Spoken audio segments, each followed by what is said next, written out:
the customer demand or developers demand for the high class good functional engineered building. DLF की senior management ने ही ये कहा कि आप अपना स्टार्ट करो, you are a good engineer. बड़े बड़े डेवलपर्स को इस सब्जेक्ट के बारे में नॉलेज ही नहीं है कि यार आप हमें कुछ भी नहीं बेच सकते। You need to give us the basic good quality functional building. How much cost as a subject being discussed right. और उसका इम्पैक्ट आपके रिकमेंडेशंस पे या डिज़ाइन में कैसे पड़ता है? मुझे ऐसा लगता है कि गेम माइंडसेट का है। Costs all those things become an excuse in this process. अगर कोई डिलीजेंटली इंटेलिजेंटली डिजाइन करेगा तो आपको वो सेम चीज उस कॉस्ट में बिठा देगा विदाउट कॉम्प्रोमाइजिंग ऑन दैट।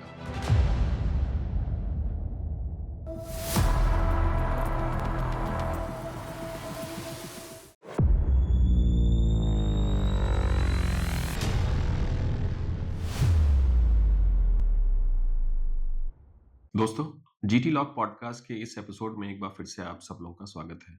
मैं अनुराग वाजपेयी, आपका होस्ट। मेरे साथ में हमारे guest समदर्श Nair ji.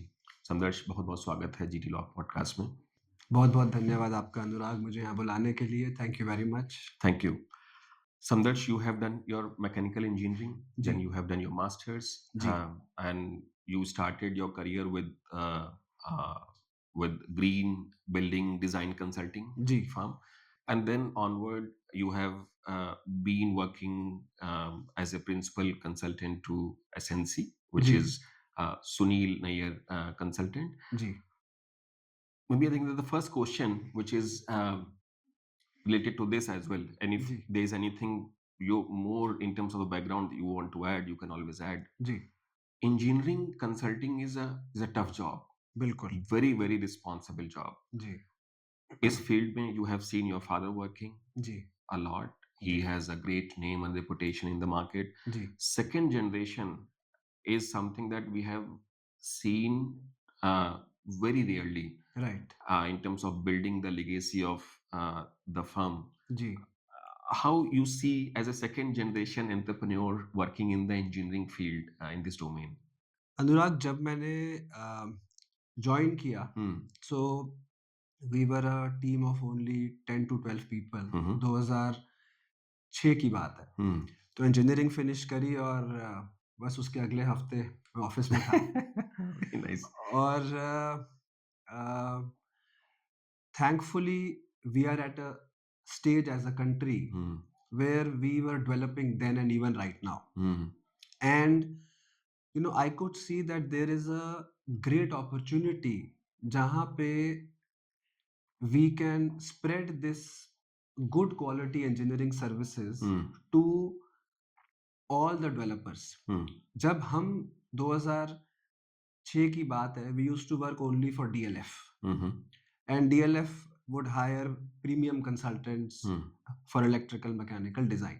Mhm. But जब मैं बाहर निकला तो मैंने देखा कि बड़े बड़े डेवलपर्स को इस सब्जेक्ट के बारे में नॉलेज ही नहीं है। नहीं है। Hmm. वो या तो आर्किटेक्ट साहब को हायर करेंगे और उनको ही सब कुछ दे देंगे, Hmm. या वो कॉन्ट्रैक्टर पे रिलाय करेंगे। Hmm. तो एक ये बहुत बड़ी अपॉर्चुनिटी थी जो कि मैंने सेंस करी, और मुझे ये लगा कि इस तरफ मुझे काम करना चाहिए और इस लेगेसी को आगे लेके जाना चाहिए। Very nice. Tell us something more about SNC and about your father. जी Hmm. So he started his practice in the year 91। 1991. So almost अब 34 इयर्स हो गए हैं। Hmm. और जब उन्होंने स्टार्ट किया तो जहाँ वो पहले काम करते थे तो वो डीएलएफ की एक बिल्डिंग बन रही थी कनॉट प्लेस में। Hmm. तो उसके वो तब उस फर्म से कंसल्टेंट थे। Hmm. तो तब फिर डीएलएफ की सीनियर मैनेजमेंट ने ही ये कहा कि आप अपना स्टार्ट करो, you are a good engineer, Hmm. So we will give you work. Hmm. So 91 में जब उन्होंने स्टार्ट किया तब मालवीय नगर में हमारा ऑफिस होता था दिल्ली Hmm. में। Mhm. तो घर से ही फिर 2 बंदों की होती थी टीम, एक Hmm. वो खुद इंजीनियर साहब और उनके एक ड्राफ्ट्समैन। I know. और फिर उसके बाद सिलसिला ऐसा चला कि फिर Hmm. ऑलमोस्ट हमने डीएलएफ की सारी बिल्डिंग्स, अगर आप गुड़गांव आए तो प्लाजा टावर से लेके साइबर सिटी की 50 to 60% बिल्डिंग्स, Nice. और जो डीएलएफ के प्रीमियम रेजिडेंशियल प्रोजेक्ट्स हैं जैसे अरालियाज है, मैग्नोलियाज है, आपने Hmm. सुना होगा, Hmm. धार में काफी चर्चा होता है बिल्कुल इनका। बहुत चर्चा है। or projects like Pinnacle, Lycan, Beverly Park 1, 2. Hmm, So you name it, आप समझ लीजिए ऑलमोस्ट 70 to 80% रेजिडेंशियल, 50-60% कमर्शियल उन्होंने वाओ, डीएलएफ के लिए किया। Very nice. और उसके साथ-साथ ध्यान हमेशा यही होता था उनका कि मैं ग्रेड ए काम करूँ। हम्म, तो एक बारी वो हमें बताते हैं, वो किसी इंटरव्यू के लिए गए, hmm, before he started his consulting. Hmm, तो इंटरव्यूअर ने ये पूछा कि जी आप क्या बनना चाहते हो? हम्म, तो वो जवाब में कहा कि I want to become a great engineer. Hmm, तो वो हँसने लगा। What is the meaning of great? It is an great adjective. Engineer. तो उनका हमेशा ध्यान यही रहा कि यार I want to offer the best high quality consultancy. Hmm, and यही रीज़न बना कि वो डीएलएफ के साथ-साथ बहुत सारे मल्टीनेशनल्स के लिए भी काम करने लगे। हम्म, तो अगर आप कभी गुड़गाँव में आपका चक्कर लगे तो आप देखेंगे सारी फॉर्च्यून 100, 500 कंपनीज़ हैं। हम्म, तो उसके लिए भी उन्होंने काफ़ी सारे इंटीरियर फिट आउट्स के काम करे हैं, हम्म, जहाँ पे इलेक्ट्रोमैकेनिकल सर्विसेज़ दी हैं। To name a few, American Express है, हम्म, माइक्रोसॉफ्ट है, Barclays, Royal hmm, Bank of Scotland, hmm, IBM, Cisco. So lot of hmm, Fortune 50, 100, 500 companies के लिए भी काम किया। Very nice. तो जब 2006 में जब मैं ज्वाइन आया किया। तो एक एक एक लेगेसी का एक हम्म, भार था, क्योंकि जिस टाइप के प्रोजेक्ट्स, जिस टाइप के क्लाइंटेल थे, हम्म, उसको कैरी फॉरवर्ड करना, जहाँ पर एक अपॉर्च्युनिटी भी था, वहाँ पर एक चैलेंज भी था। हम्म, एंड फिर न्यू टेक्नोलॉजीज़, फॉरेन कंसल्टेंट्स भी आ रहे थे। हम्म, तो फिर उस हिसाब से फिर अब आगे कर परफेक्ट, रहे वेरी हैं। नाइस। जी। सो मतलब लेगेसी फॉरवर्ड करना, तो दैट इज वन जी, रिस्पॉन्सिबिलिटी। जी। What is new that you have added to the firm? तो हमने 2010 में हम्म, ग्रीन बिल्डिंग की स्थापना करी अपनी कंपनी में। हम्म, और वो तब बहुत ही नेसेंट ईयर्स थे। हम्म, कई बारी मैं मीटिंग्स में जाता था तो लोग हँसी मज़ाक में कहते थे कि क्या आप इसको बिल्डिंग को ग्रीन पेंट ग्रीन बना करेंगे? दोगे।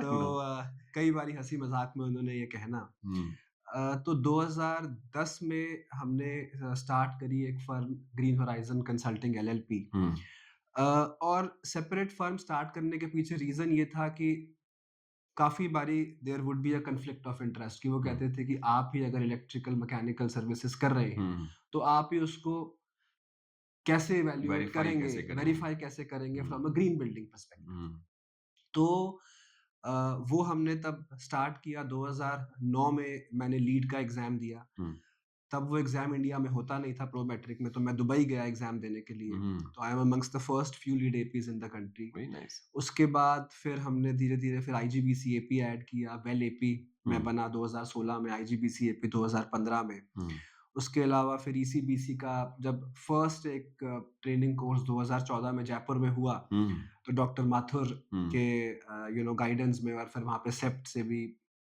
डॉक्टर टीम आई राजन हुई थी। रावल। हाँ, वो आए हुए थे हम्म, डॉक्टर रावल। हम्म, तो almost about 40 odd people were there. It was a 2 day residential programme. हम्म, तो वहाँ पे फिर हमारा जो ये एक अवसर मिला, तो ईसीबीसी मास्टर मास्टर ट्रेनर भी ट्रेनर। करा। हम्म, फिर 2011 में फिर मैं ब्यूरो ऑफ एनर्जी एफिशिएंसी से मैंने एक certified energy auditor, energy manager का एग्जामिनेशन भी क्लियर किया। Very nice. तो मैंने अपने वो क्रेडेंशियल्स बनाए। हम्म, और फिर उसके बाद हमने ग्रीन बिल्डिंग में काफ़ी हम्म, एक्टिवली इसको हमने एक्सपैंड किया। हम्म, और उसका फ़ायदा ये हुआ कि हम लोग फिर अपने क्लाइंट्स को ये बोलने लगे कि बाय डिफ़ॉल्ट जो इलेक्ट्रिकल मैकेनिकल हम डिज़ाइन आपके लिए करेंगे, हम्म, वो आप सर्टिफ़िकेशन पे जाएँ या ना जाएँ, वो बाय हम्म, डिफ़ॉल्ट ग्रीन होगा।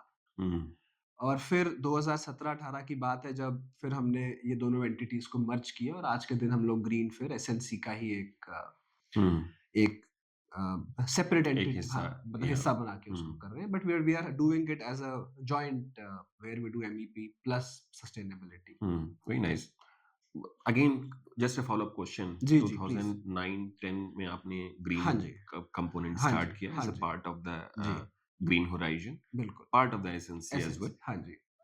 तब से लेकर के maybe almost like 15 years ahead we जी, सी टुडे। हाँ जी। तो बहुत सारी प्रोग्रेस ग्रीन बिल्डिंग मार्केट में हमें इंडिया में दिख जी, रही है। जी। मल्टी बिलियन बिल्कुल, स्क्वायर फीट बिल्कुल। Registered square ji, feet ji. That is being visible. But on ground अगर customer philosophy point of view से देखे जाए, जी। व्हेन आई से customer philosophy, there are two types of customer I सी। हाँ जी। One is and user hmm, and the second is the developers right, for you. Right. दोनों की जो psyche है, हाँ जी। How much it has changed in last 15 years, if you can just share. Because customer आज के time में भी मतलब It is not that they are not aware. Ji They are aware, ji but they are not demanding. They are still asking or they are still seeing कि आपकी Italian marble है, कितना functionality है।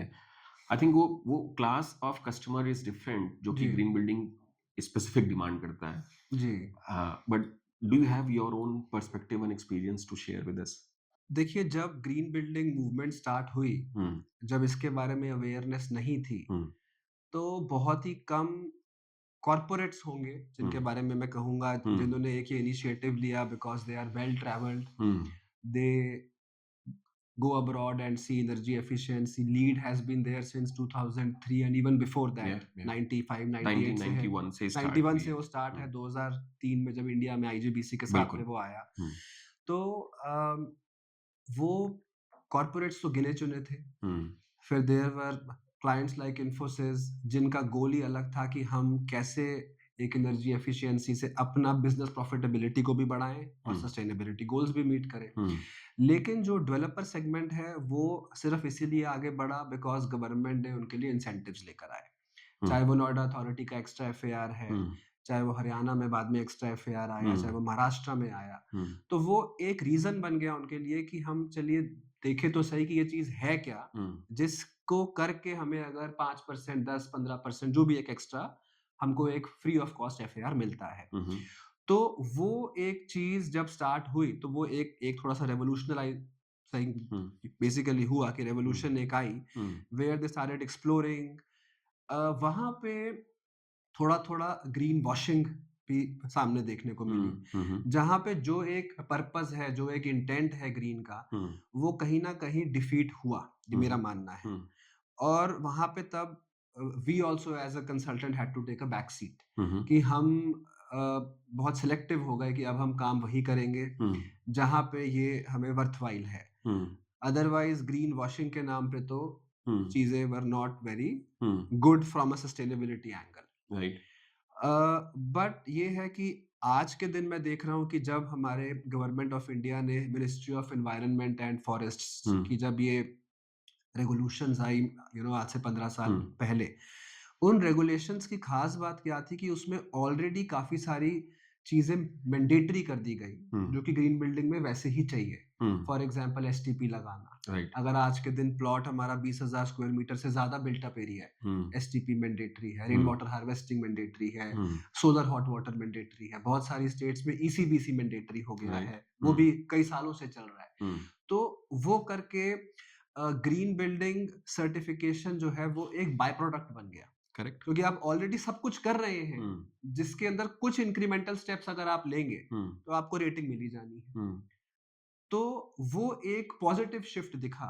और somehow green building being run by private institutions like CII और maybe LEED, वहां पे कोई ग्रीन वॉशिंग कर सकता है, लेकिन जो ये स्टैट्यूटरी कंप्लायंसेस हैं वहां पे वो करना बहुत ही कठिन है। वहां पे द डेवलपर और the end user will have to follow that. और जो आपका प्रश्न कि जैसे आपने इटालियन मार्बल का भी एग्जांपल दिया, मेरा ऐसा मानना है कि ग्रीन बिल्डिंग कंसल्टेंट एक ब्रिज है, वो एक एडवाइजर है, वो गाइड कर सकता है to the architects, to the MEP consultants, to the end developer और कस्टमर कि आप ये करें। लेकिन जब तक जो आर्किटेक्ट साहब, अगर सपोज करिए मैं अगर मार्बल की ही बात करता हूँ, जब तक आर्किटेक्ट साहब खुद उस चीज को अप्रिशिएट ना हो, ना करें, उनकी वो अवेयरनेस ना बेसिकली हो उस सब्जेक्ट की, तब तक वो चीज हो नहीं सकती। आपको रेटिंग मिल जाएगी बिकॉज देखिए उसमें ग्रीन बिल्डिंग रेटिंग में लिखा हुआ है इतने परसेंट तक आप लोकल लगाइए, वो आप उतना परसेंट लगाएंगे, बाकी इटालियन लगा लो।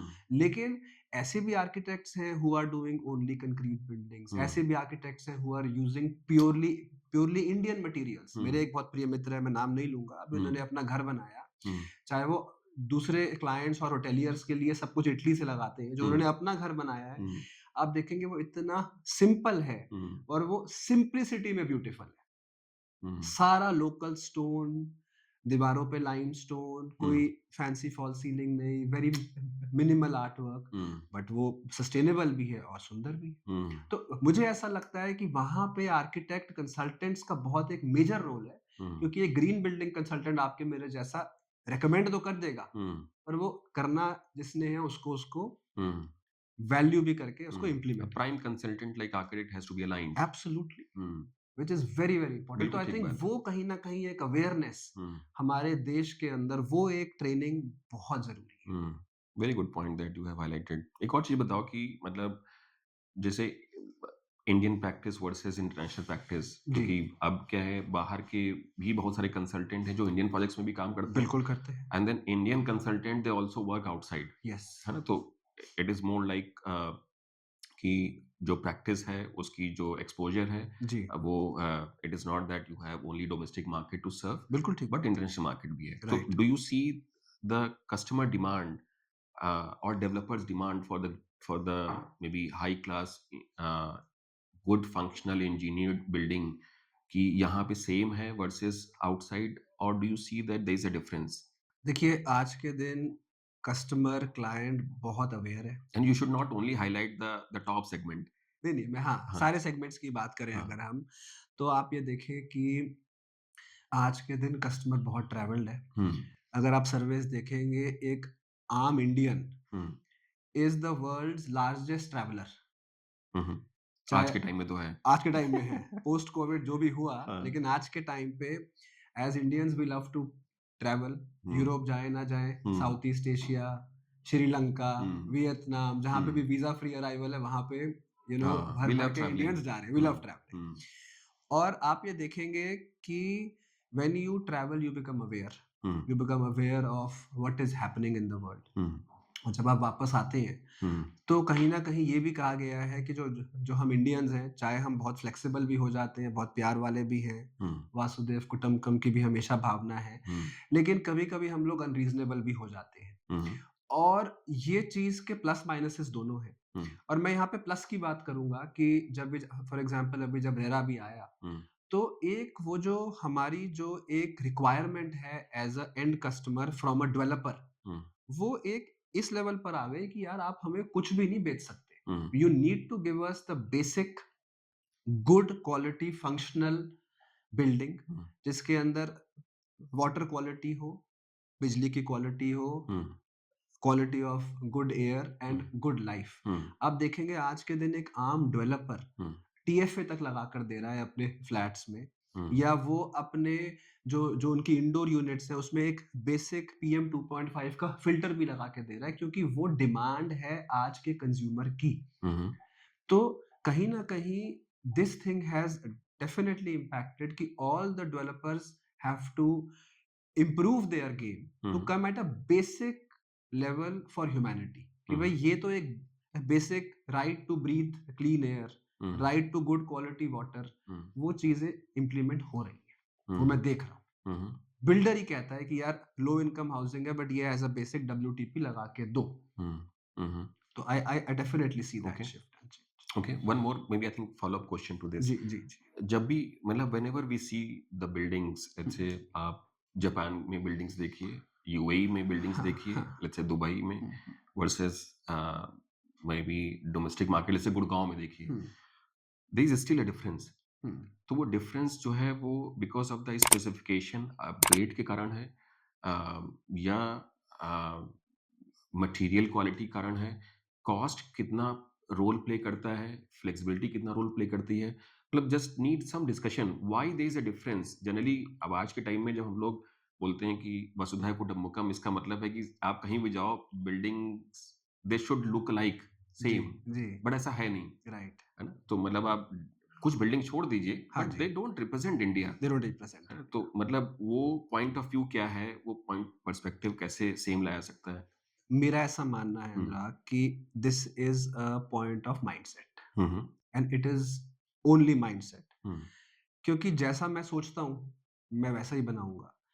जब जब भारत आज़ाद हुआ, तो कहीं न कहीं मुझे ऐसा लगता है हुँ, कि काफ़ी इंडियंस के अंदर एक ये इन्फीरियॉरिटी कॉम्प्लेक्स रह गया हुँ, हुँ, कि अंग्रेज़ी भाषा को एक नंबर ऊपर दिया जाए, हुँ, या जैसी वहाँ की बिल्डिंग्स हैं, जो उनकी रूपरेखा है, जो उनकी एक ग्लास फ़साड्स हैं, हुँ, जो कि दिखने में सुंदर बिल्कुल लगते हैं, हुँ, उसमें कोई दो दो राय दो नहीं राय है। नहीं है, हाँ। वो बिल्कुल हैं, खूबसूरत हैं। हुँ, लेकिन हम उसको ब्लाइंडली इंडिया में जो अडैप्ट कर रहे हैं, हुँ, वो एक माइंडसेट इशू है। हुँ, वो माइंडसेट हमारा, when I travel to Japan, when I travel to China also, I will find lot of local architecture hmm, hmm, being involved even in their new grade buildings, hmm, hmm, while they also make glass boxes. Hmm, ऐसा नहीं है कि China में अगर आप Shenzhen में जाएंगे, हाँ, बिल्कुल। शेंजन का climate is like Mumbai only, हुँ, लेकिन वहाँ पे ग्लास बॉक्सेस हैं, है। No doubt. हुँ, लेकिन वहाँ पर भी there is lot of local cultural elements hmm, being involved into streetscaping, into, suppose करिए कि अगर एक टॉल बिल्डिंग है लेकिन उसके नीचे के लेवल के जो 4, 5, 6 फ्लोर होंगे वो लोकल आर्किटेक्चर इंस्पायर्ड होंगे, ऊपर एक ग्लास का वो हो जाएगा। हुँ, वो चीज़ें डेफिनिटली इंडिया में मिसिंग हैं, हुँ, और मुझे ऐसा लगता है कि it is purely a mindset game. It is not about cost और मनी, हुँ, क्योंकि अगर कोई डिलिजेंटली, इंटेलिजेंटली डिज़ाइन करेगा, हुँ, तो आपको वो सेम चीज़ उस कॉस्ट में बिठा देगा, without compromising on the quality. हुँ, मैंने ऐसी कई इंस्टेंसेस देखी हैं, हुँ, और वो वेरी मच पॉसिबल है। तो आई थिंक कहीं न कहीं we as Indians have to evolve this mindset. Okay.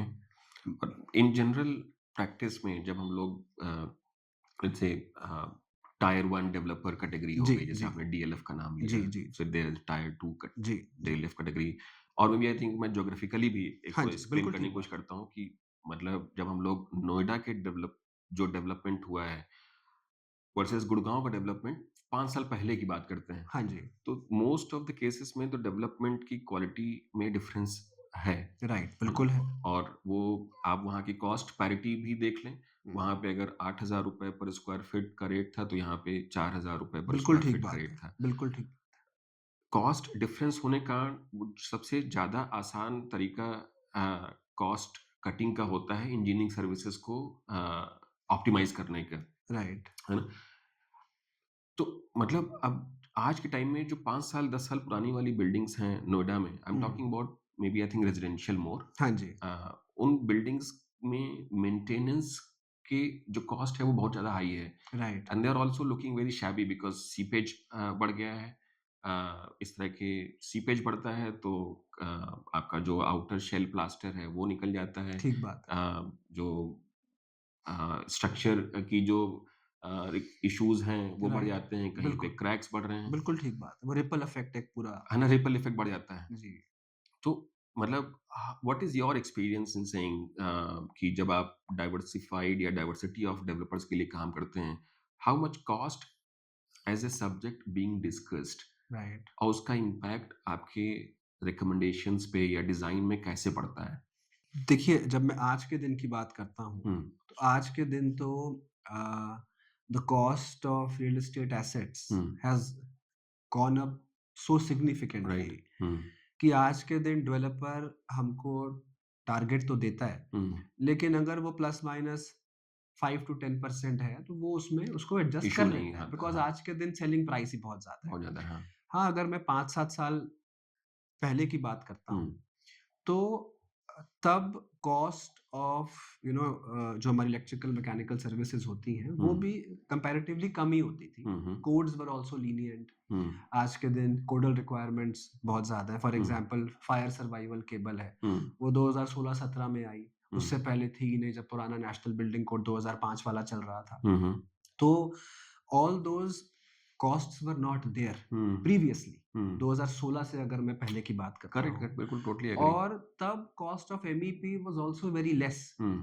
मतलब कि अगर सपोज़ एक थंब रूल चलता था मार्केट में कि 800 से ₹1000 पर स्क्वायर फुट में सिविल वर्क होता है, हुँ, और जो एमईपी की कॉस्ट होगी जिसमें इलेक्ट्रिकल, वेंटिलेशन और प्लम्बिंग आ गया है, हुँ। मेबी ₹300-400 पर स्क्वायर हाँ, फुट में बिल्कुल, आपका 200 वो है। 250-300 रुपए।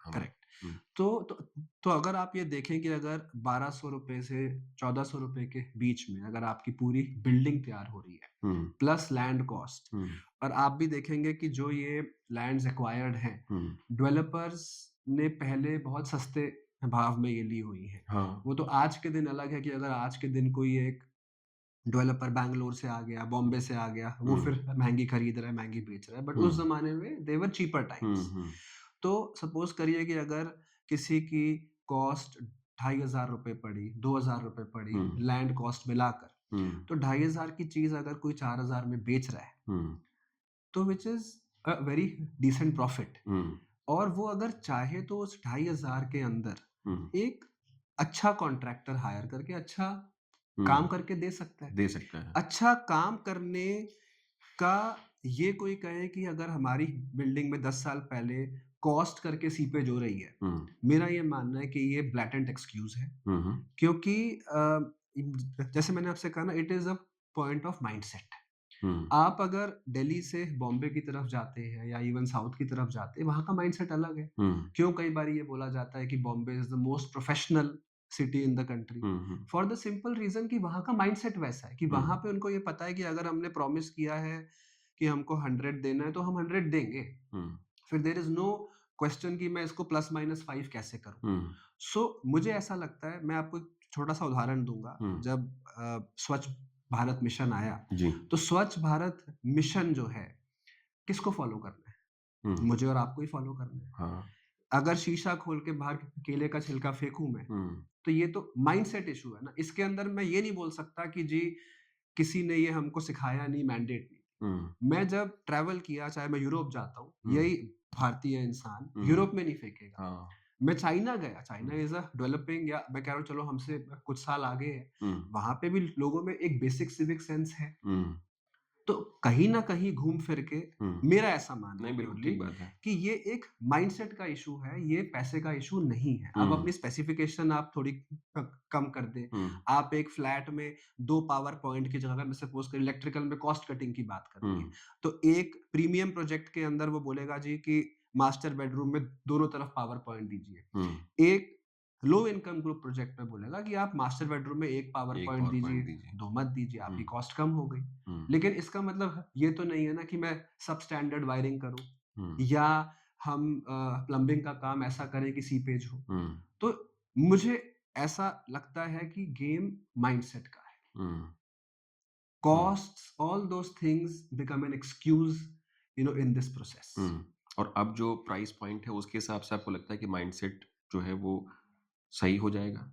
अब तो मैंने आपसे वही कहा ना कि ये प्राइस का एक्चुअली में है नहीं। अच्छा। लोग अभी भी ऐसे हैं जो कि आपसे प्राइस तो शायद ₹20,000 स्क्वायर फुट चार्ज करेंगे, हुँ, पर माइंडसेट अभी भी वैसा ही है कि यार बस दे दो। दे दो। तो वो कहीं न कहीं, बट डेफ़िनेटली बहुत सारे डेवलपर्स इवॉल्व हुए हैं जब से रेरा आया है। हुँ, जब से जो हमारे देश की जुडिशरी है, उसने ये चीज़ क्लैरिफ़ाई करी है कि हुँ, कंज़्यूमर हुँ, के हाथ में पावर है। हुँ, जो बिल्डर बायर एग्रीमेंट्स होंगे वो वन साइडेड नहीं होंगे। हुँ, तो I think that makes a lot of difference. हुँ, और वहाँ पे बहुत सारे जो डेवलपर्स जो पुराने थे, आप देखेंगे there has been a shuffle, there has been a shift. हुँ, जो अच्छे डेवलपर्स थे वो आज के दिन भी हैं, जो नहीं थे फिर वो साइड होकर उनकी जगह में नए लोग आ गए हैं। हुँ, तो कहीं न कहीं डेफ़िनेटली हमारी मार्केट में क्वालिटी अपग्रेडेशन हुआ है और वो होता रहेगा। हुँ, whether it is at the LIG segment और द एमआईजी और इवन द एचआईजी, हुँ, वो मैं देख रहा हूँ शिफ्ट। हुँ। मुझे आज के दिन डेवलपर्स, अगर वो एक शिफ्ट है शिफ्ट तो अच्छी बिल्कुल बात है, है वो मतलब दैट शिफ्ट इज़ अ बिल्कुल दिख पॉजिटिव रहा है। साइन हाँ फॉर जी, अस हाँ जी। आल्सो।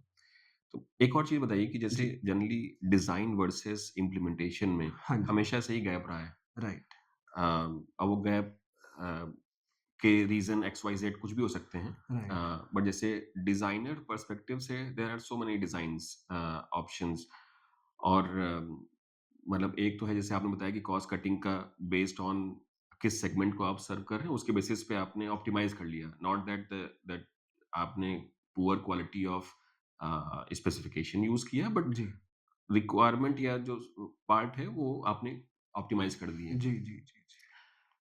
लेकिन जिस भी सेगमेंट को आप सर्व कर रहे हैं उसकी आपने डिज़ाइन उस हिसाब से की वर्सेस जो इम्प्लीमेंटेशन हुआ है। राइट, अब ये इम्प्लीमेंटेशन स्किल सेट का इश्यू है या मॉनिटरिंग का इश्यू है जी, या maybe during the implementation there is a cost cutting processes right. कुछ भी हो सकता है इसके reason. But do you see that there is a difference in terms of what you design versus what gets implemented? Maybe आज के समय में ऐसा ना दिखे बट मे बी बिकॉज़ आपके यहाँ पे एक लेगेसी है यू हैव अ जी, जी, ऑलमोस्ट जी। 35 years of हाँ जी, experience हाँ जी, as a firm राइट। तो उसमें ये चीज़ भी दिखती है there is a gap between the design versus actual implementation. देखिए, इसमें मैं कहूँगा कि ऑलमोस्ट 70 टू 80% तो डिज़ाइन साइट पे इम्प्लीमेंट हो जाता है। हम्म, बहुत गैप नहीं होता है। 15 से 20% जो होता है गैप, उसके पीछे प्राइमरीली 2 रीज़न्स ही होते हैं। हम्म, एक, अगर कोई डिज़ाइन चेंज हो जाए। हम्म, बहुत बारी ऐसा हो जाता है कि अगर मैनेजमेंट साइट पर आए या इवन कंसल्टेंट आए या आर्किटेक्ट साहब आएँ, और अगर हम्म, उसमें ऑन द साइट, क्योंकि हम जो ड्राइंग्स में देखते हैं, हम्म, काफ़ी हद तक तो वो होता है, बट कभी-कभी साइट के हिसाब से शायद हमारा विचार बदल जाए कि हम इसको ऐसे की जगह ऐसे चाहते हैं। हम्म, तो वहाँ पे 5-10% चेंज होता है। वेरिएशन हो जाता है। और कुछ चेंज इसलिए होता है क्योंकि there is always a construction error, there hmm, is a margin of error which is there. तो अगर हम्म, आपने सपोज़ करिए स्लैब बनाई, आपने एक रूम बनाया जो कि प्लान्स में दिख रहा है 10 फुट बाय 10 फुट का, हम्म, लेकिन शायद साइट पर वो बना हो 9 foot 10 inch by 10 foot 2 inch. हम्म, ऐसा होता है, हो सकता है। बहुत बहुत नेचुरल है ये चीज़, हम्म, क्योंकि कंस्ट्रक्शन एरर्स होते हैं। हम्म, तो उस केस के अंदर अगर कुछ चेंज होता है, मालूम पड़े कोई पॉइंट शिफ्ट हो रहा है, कोई आपका एचवीएसी का यूनिट जो कि सेंट्रल अलाइन्ड था, थोड़ा-सा वो ऑफ सेंटर हो गया, उसको दाएँ-बाएँ करना है, हम्म, तो वो होते हैं changes. Hmm, we have seldom seen कि डिज़ाइन और इम्प्लीमेंटेशन में मेजर चेंज हो गया हो। यहाँ पे जो हम चेंज कभी-कभी फ़ोर्सी करते हैं, वो हम करते हैं स्पेसिफ़िकेशन में, ख़ास करके तब अगर जो एंड डेवलपर है वो थोड़ा-सा अ, लाइक लो ग्रेड है, या उनका थोड़ा-सा एक ये माइंडसेट है कि जी हमें आता है काम करना, आप बस ड्राइंग्स दे दीजिए। हम्म, वो केस के अंदर हो जाता है कि हमने कुछ स्पेसिफ़िकेशन दी, बट उन्होंने कुछ और ही लगा लिया। हम्म, क्योंकि वो कहते हैं कि जी हम अपने हिसाब से कर देंगे, आप सिर्फ़ ड्राइंग्स दे दो। हम्म, तो वो हमारा एक्सपीरियंस, हम कम करते हैं वैसा काम, लेकिन ऐसा हुआ है 2-3 बारी हम्म, कि जहाँ पे डिज़ाइन उन्होंने हमसे लिया, लेकिन specifications, wire quality, plumbing pipe quality वो अपने हिसाब से लगा के काम फिनिश कर दिया। हम्म, हम्म, और यहाँ पर एक और चीज़ जो मैं आपसे शेयर करना चाहूँगा, वो ये है कि आज के दिन भी lot of end developers are not hiring professional contractors, और हम्म, उससे बहुत फ़र्क पड़ता है। वो क्या करते हैं कि मटेरियल खुद खरीद लेंगे हम्म, और लेबर रेट पे लेबर को मंगा लेंगे, और लेबर को बोलेंगे ये रही ड्राइंग, ये रही वायर, ये रही पाइप, आप लगा दो। हम्म, तो उसमें क्या हो जाता है कि देखिए, जैसे design is a subject of engineering, so is installation. Hmm, so अगर आप इंटरनेशनली भी देखें, all the contractors are trained engineers. हम्म, चाहे उनके नीचे प्लम्बर होंगे, जो कि हमारे दिल्ली में जैसे इंडिया में आईटीआई होता है, so they can be ITI hmm, trained electrician, hmm, ITI trained plumber, वो हो सकता है, स्किल्ड हो गए मतलब। स्किल्ड हो गया। हम्म, लेकिन उनके ऊपर there is an engineering firm, hmm, there is an engineer जो कि उसको ऑटोकैड पे शॉप ड्राइंग्स बना रहे हैं, हम्म, जो कि प्रॉपर मटेरियल की स्पेसिफिकेशंस अरेंज कर रहे हैं, हम्म, कंसल्टेंट से या क्लाइंट की टीम से उस पे अप्रूवल आ रहा है, और फिर उनकी प्रॉपर एक team of managers and supervisors है। हम्म, अगर वो होता है, तो then the quality and implementation is almost the same hmm, as design, हम्म, जो कि रेप्यूटेड डेवलपर्स कर रहे हैं। हम्म, लेकिन स्टिल लॉट ऑफ डेवलपर्स हैं, जब मैं टियर 2, टियर 3 में जाता हूँ, हम्म, तो वहाँ तो खासकर ये देखने को मिलता है कि इलेक्ट्रिकल एंड प्लम्बिंग, हम्म, ये दोनों सब्जेक्ट्स में तो वो लेबर रेट पे ही काम कराते हैं। हम्म, एचवीएसी चलिए, एचवीएसी में उनको लगता है कि भई थोड़ा-सा हम्म, subject beyond their hmm, thinking है। हम्म, सो उनको लगता है कि चलो किसी कंपनी को पकड़ लें। हम्म। लेकिन ये एक चीज़ चेंज होनी ज़रूरी है। तो बट इस तरीके के जो फ्रूगल मॉडल है, इसमें कॉस्ट बहुत मतलब ज़्यादा बच जाती है उनकी? वैसे इसका आंसर तो जो कर रहा है वही दे पाएगा, हाँ, ये क्योंकि तो है। मैंने भी कई बारी समझने की बात करी, बट हाँ, क्योंकि जैसे मुझे वो लगता है कि ज़्यादा कॉस्ट बचती नहीं है। You see, so there is a saying in English, वो हुँ, कहते हैं कि he knows the price of everything and value of nothing. I know, तो करेक्ट। सो वही चीज़ अगर आप हमारी कंसल्टेंसी में भी देखेंगे, हुँ, तो ग्रीन बिल्डिंग रेटिंग तो शायद कोई भी ले आए। हुँ, लेकिन अगर कोई आपके पास आएगा, तो उसको उनको मालूम पड़ेगा कि अनुराग साहब से जो हमें वैल्यू मिल रही है, हुँ, वो शायद हमको उनसे ना हुँ, मिले। सो जो हुँ, आपका हुँ, नॉलेज, एक्सपीरियंस, जो हुँ, आपका एक थॉट प्रोसेस माइंडसेट है, हुँ, तो वही चीज़ होती है कि देखिए 5-7% का मेरे हिसाब से होगा प्ले, उससे ज़्यादा का होगा नहीं। हुँ, लेकिन जो आपको वैल्यू मिलती है, जो हुँ, आपका नेट आउटकम आता है, कल को देखिए जब आपने वो बिल्डिंग हैंडओवर कर दी आरडब्ल्यूए को, या जो हुँ, भी आपकी वेलफेयर सोसाइटी बनी, तो they know that there is a reputed agency जिसने ये काम किया है, हुँ, वो एजेंसी को आप एएमसी दे सकते हो 1 साल की, 5 साल की। यहाँ पे क्या होगा कि आप किस प्लम्बर को बुलाओगे और किस बिजली वाले को बुलाओगे। हुँ, और बिल्डर जो है वो 2, 3, 4 साल के बाद बोलेगा कि जी मैंने आपको हैंडओवर कर दिया। हुँ, तो ज़्यादा कॉस्ट में फ़र्क नहीं आता है, बट जो वैल्यू मिलती है हुँ, एज़ अ डेवलपर आपको और आपके एंड यूज़र्स को, वो बहुत ज़्यादा हुँ, है। And at the end of the day it is reputation which makes a lot of difference. हुँ, अगर आप गुड़गाँव में भी आएँगे, 2 डेवलपर्स साथ-साथ बना रहे हैं और मैं नाम नहीं लूँगा, सेम लोकेशन में, हुँ, एक का प्राइस है 10, हुँ, एक का प्राइस है 15, हुँ, और उसका सामान 15 में बिकता है और इसका 10 में भी नहीं बिकता, बिकता है। हुँ, क्योंकि उसकी रेपुटेशन है। हुँ, तो वो जो रेपुटेशन है, वो एक डेवलपर तब बना पाएगा अगर वो एक ट्रेन्ड प्रोफेशनल कॉन्ट्रैक्टर्स को हायर करे हुँ। और एक अच्छा प्रोडक्ट हैंडओवर करके प्रॉपर आरडब्ल्यूए का हैंड होल्ड एक और चीज़ है, जैसे अभी जो लेटेस्ट ट्रेंड है, जैसे पहले जो करे। रेज़िडेंशियल जी। ग्रुप हाउसिंग प्रोजेक्ट्स की बात कर रहा हूँ मैं। हाँ जी। पहले यही था कि इलेक्ट्रिकल प्लम्बिंग हो गई, mechanical ventilation point of view से एग्ज़ॉस्ट फैन और जी, जी, जी। फैन्स लगे हुए हैं। हाँ जी। But now with the current cost proposition, every home which is getting sold to the end customer is primarily the conditioned one. Conditioned है। है ना? तो आज जब आप मतलब 15,000 20,000 पर स्क्वायर फीट के रेट में जी, जी, जी। मतलब प्राइसेज़ अवेलेबल बिल्कुल। हैं, हाँ जी। तो इसका मतलब है कि वो आप वीआरएफ, वीआरवी या इस तरह के प्रोविज़न्स के साथ एट बिल्कुल लीस्ट ठीक। आप दे ही रहे हैं। बिल्कुल ठीक बात तो है। उस वाले केस में how much maybe a precision requirement in terms of the engineering field point of view? जी। I can give you an example. We did one project in, let's say, South Korea, right. and वहाँ पे क्या है कि मतलब you start working on the project on day one with all the consultants and contractor together.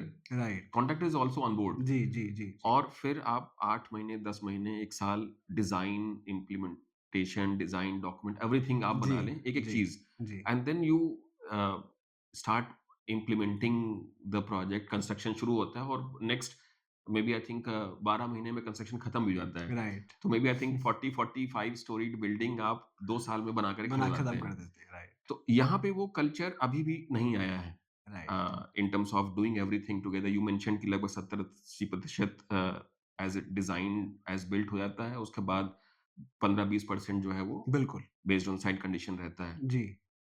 But we are seeing lot of construction nowadays right. जो कि RCC wall construction basis पे है, हाँ जी। My one as a technology जी, के जी, जी, हिसाब जी, से। जी।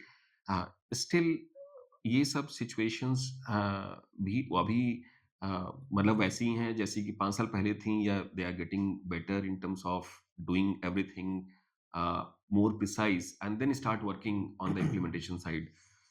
What is the market sense at this point of time? मैं आपको एक उदाहरण दूँगा 2007 का। तो अच्छा। एक यूएस का डेवलपर है, वो हुँ, इंडिया में आया, उसने एक बिल्डिंग बनाई, आपने गुड़गाँव में देखी होगी, वन होराइज़न सेंटर करके है, राइट, हाँ, हाँ। गोल्फ कोर्स रोड पे। हुँ, तो अ, हमें सौभाग्य मिला उस प्रोजेक्ट के इलेक्ट्रोमैकेनिकल कंसल्टेंट्स होने का। Very nice. हाइंस की बात कर रहे हाइंस हैं। की बात हुँ, कर रहे हुँ, हैं, हाँ जी। तो वो हमारा एक पहला एक्सपीरियंस था, हुँ।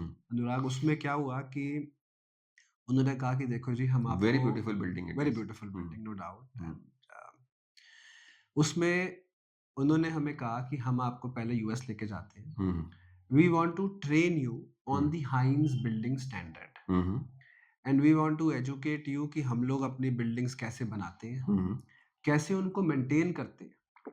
तो वो हमको ह्यूस्टन लेकर गए, जहाँ पे हाइंस का हेड ऑफिस है। हुँ। उसके बाद हमारा 1-2 दिन का उन्होंने बिल्डिंग ओरिएंटेशन स्टैंडर्ड पे कराया। दिखाया, ओरिएंटेशन किया, हुँ, और फिर उन्होंने हमको अपनी 2-3 बिल्डिंग्स दिखाई जो कि कोई 55 storey, 60 storeys, very nice. 250 metre hmm, tall, 300 metre tall. हुँ, और वहाँ पे एक बिल्डिंग जैसे 1965 की, हुँ, और अब उस बिल्डिंग में चिलर लगा हुआ है, हुँ। वो चिलर भी 1965 का। वॉव! तो मैंने उनसे प्रश्न किया, मैंने कहा जी 42 इयर्स हो गए हैं, हुँ। तो ये अभी तक आपका चिलर, हमारे देश में तो 15 साल के बाद इंजीनियर आके बोलता है साइट का कि सर अब चिलर ने अपनी ज़िंदगी जी ली है, अब जी देख लो लिया, आप चेंज क्या कर दो। करना है। तो वो कहता है कि देखो जी, we maintain our chillers ourselves. हुँ, हाइंस सिर्फ बिल्डिंग नहीं बनाता, वो बिल्डिंग को मैनेज और ऑपरेट ऑपरेट भी भी करता करता है। है। वॉव! तो वो कहते हैं कि अगर आप अपनी किसी भी इलेक्ट्रोमैकेनिकल डिवाइस को तरीके से मेंटेन करें, हुँ, तो something like a chiller can easily last 45-50 years. The only reason why you will replace it is, hmm, number one is your energy efficiency. आप ग्रीन करते हैं, सीओपी का हम सबको पता है। हुँ, तो सीओपी जो 1965 में मिलता होगा और 2007 में तो जमीन आसमान का हाँ, अंतर टेक्नोलॉजी होगा, चेंज हो गई। टेक्नोलॉजी चेंज हो गई, हुँ, वीएफडीज आ गए। हुँ, दूसरा ये कि अगर जैसे जो उसमें रेफ्रिजरेंट गैस होती है, हुँ, आप देखेंगे रेफ्रिजरेंट भी ग्लोबल वार्मिंग करके काफी सारी फेज आउट हुई है। बिल्कुल। तो वो ये कहते हैं कि यही दो रीजंस हो सकते हुँ, हैं जिस करके हम अपने चिलर को फेज आउट करें, हुँ, वरनी हम जो हमारी मशीनें अच्छा चल रही है, हुँ, पूरी बिल्डिंग को ये फीड कर रही है and there are no complaints. Hmm, And then we were flown back to Delhi, we came, and then they said that now you have a brief of our mindset, hmm, our philosophy, our thought process. Now you please design as per that. Hmm, then उस project के अंदर उन्होंने हमें कहा कि जैसे आप देखेंगे इंडिया में, चाहे वो कोई भी डेवलपर हो, ग्रेड ए हो या हुँ, जो भी हम टीयर की बात करें, डिजाइन और कंस्ट्रक्शन साथ साथ शुरू हो जाता है। करेक्ट। कि हम अभी डिजाइन कर रहे हैं तो मालूम पड़ता है जी एक्सकवेशन हो गई। हुँ, अच्छा जी फटाफट आप बेसमेंट की हुँ, राफ्ट की ड्राइंग इशू हाँ, कर दो। बिल्कुल बस ऐसे ही। जी तो ऐसे ही काम होता है। बिल्कुल। हुँ, फिर बीच में बुलाएंगे हम दोनों को कि जी ग्रीन बिल्डिंग के मेजर देख लो जी, टॉप सॉइल लगा है नहीं लगा ठीक से। आई नो। तो उसमें उन्होंने कहा कि हम कंस्ट्रक्शन नहीं शुरू करेंगे, हम आपको 8 to 10 मंथ्स देते हैं। हुँ, आप सारा डिजाइन फाइनल करिए। हुँ, ये इंटरनेशनल आर्किटेक्ट, ये इंडियन आर्किटेक्ट, ये इंटरनेशनल इंजीनियर, ये इंडियन एमईपी इंजीनियर, ये ग्रीन बिल्डिंग कंसल्टेंट, ये हुँ, वीटी कंसल्टेंट, ये लाइटिंग कंसल्टेंट, हुँ, और आप इसको मंथन करके हमको 10 महीने में पूरी डिजाइन डॉक्यूमेंटेशन आप हमको हैंड ओवर करेंगे। हुँ, उसमें हम भी आपको इनपुट्स देंगे। हुँ, और ऐसा ही हुआ, डिजाइन वर्कशॉप्स कुछ गुड़गांव में हुई, कुछ ह्यूस्टन में हुई, हुँ, और 10 महीने के अंदर detailed drawings hmm, and specifications तैयार हो गई। हुँ, उन्होंने कहा कि हम बीओक्यू मॉडल पे काम ही नहीं करते, हुँ, आपको बीओक्यू बनाना ही नहीं है। हुँ, अब जब वो डिटेल्ड ड्राइंग्स और स्पेसिफिकेशंस तैयार हुई तो उन्होंने मार्केट में कॉन्ट्रैक्टर्स को इनवाइट किया, और जितने भी इंडिया के बड़े नाम हैं, चाहे वो एल ले लीजिए, शाहपुर जी ले लीजिए, बीजी शिखर, जितने भी बड़े नाम है, हाँ, बीएल हाँ, कश्यप एंड ऑल, बिल्कुल, हाँ। उन सबको इनवाइट करा गया गया, पूरा उनको डॉकेट दिया गया हुँ, जिसमें सिविल भी था, फसाड भी था, पूरा एमईपी भी था, each and everything from start to end, हुँ, कि ये इसका डिजाइन डॉक्यूमेंटेशन, ये इसकी स्पेसिफिकेशंस। और उन्होंने कहा कि आप 1 से 2 महीना ले लीजिए और आप हमको अपनी लंप सम बिड सबमिट कर दो हुँ, कि जी ये बिल्डिंग हम जी 500 करोड़ में बनाएंगे, 1000 में बनाएंगे, व्हाटएवर दैट नंबर इज। ठीक बात है। 2 महीना लगाया हुँ, उन डिटेल ड्राइंग्स पे कॉन्ट्रैक्टर ने, because they are all trained engineering contracting firms, हुँ, उनकी अपनी डिजाइन टीम्स होती हैं, हुँ, ऑटोकैड टीम्स होती हैं, उनको जो भी ड्राइंग्स मिली उन्होंने अपने आप क्वांटिटी एस्टिमेशन करी, हुँ, उन्होंने अपने इंटरनल बीओक्यूज बनाए, जो उन्होंने अपनी बजटिंग करी, हुँ, लेकिन क्लाइंट को एक लंप सम कॉस्ट दी। क्लाइंट को बीओक्यू नहीं दिया, हुँ, क्लाइंट को बोला कि सर इस डॉक्यूमेंटेशन के बेस में इस बिल्डिंग को बनाने में 700 सीआर लगेंगे। एक हुँ, ने 700 दिया, एक ने व्हाटएवर व्हाटएवर हुँ, नंबर हुँ, दिया। हुँ, फिर हाइंज ने उनके साथ में नेगोशिएट किया हुँ, और एक कॉन्ट्रैक्टर को ये काम लंप सम बेसिस पे अवार्ड हो गया। हुँ, हुँ, उसके बाद हाइंज ने उनको बोला कि now since you are onboarded, आप अपना एडवांस पकड़ो हुँ, और आप अब 2 महीने लगाओ हुँ, और आप सारी शॉप ड्राइंग्स और जितने भी मटेरियल सबमिटल शीट्स हैं हुँ, कि वायर ये लगनी है, हुँ, इस ब्रांड की लगनी है, हुँ, केबल ये लगनी है, पैनल्स ये लगने हैं, हुँ, ये सब आप बनाकर आप कंसल्टेंट साहब को, आर्किटेक्ट साहब को सबमिट कर दो। हुँ, उन्होंने 2 महीने लगाए, पूरे डॉक्यूमेंट्स हमको सबमिट करे, हमने उस पे 1 महीना लगाया, उनके साथ बैठे, हार्ड कॉपीज़ पे अप्रूव किया, कमेंट किया, and we gave it to hmm, them. Now they said Heinz team हुँ, कि Mr. Consultant and Architect, thank you very much. Hmm, Now please take a back seat. Now they have everything hmm, in their hand to execute the job.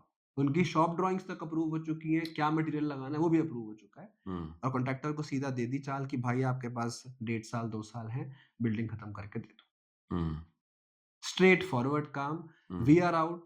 हुँ, वरना मैं आज के दिन भी देखता हूँ अच्छे बड़े रेप्यूटेड डेवलपर्स हैं, रोज़ आए दिन एक नई शॉप ड्राइंग आ रही है, एक हुँ, नई टेक्निकल अप्रूवल दे दो जी। हुँ। तो बहुत ही हैपहैज़र्ड वे में बहुत होता है। हैफ़ज़र्ड है, बिल्कुल। लेकिन वहाँ पे हमने देखा कि अगर आप चाहो तो हुँ, आप कर सकते हो और वो हुँ, बिल्डिंग 3 साढ़े 3 4 साल में अप एंड रनिंग बिल्कुल। And it is the most premium building of hmm, Gurgaon. जो उस बिल्डिंग के रेंटल्स हैं, हुँ। वो और साइबर सिटी या दाएँ-बाएँ की बिल्डिंग्स के किसी नहीं में है। भी नहीं इट है, is the most expensive building on the entire stretch. Right? हुँ, सो जैसे मैंने आपको इनिशियली भी कहा, I hmm, think mindset was very clear. हुँ, और आज के दिन भी मैं देख रहा हूँ कि एक डेवलपर है, अभी काफ़ी बड़े हैं, बॉम्बे के हैं। हुँ, वो भी अब इस मॉडल में शिफ्ट हो गए हैं जो आपने अभी साउथ कोरिया का उदाहरण दिया। हुँ, थोड़ा-सा हाइल से अलग है वो। हुँ, उसके अंदर वो ऐसे ही कर रहे हैं कि वो स्कीमेटिक डिज़ाइन स्टेज पर कॉन्ट्रैक्टर को इन्वॉल्व कर लेंगे। हुँ, फ्रॉम अ कंस्ट्रक्टेबिलिटी पर्सपेक्टिव हुँ, कि जो हम डिज़ाइन कर रहे हैं वो कितना कंस्ट्रक्टेबल है, हुँ, या उसके अंदर अगर सपोज़ करिए कोई ऐसा वैल्यू एडिशन आ जाता है कि मैं डिज़ाइन को थोड़ा-सा ऐसे की जगह ऐसे करूँ,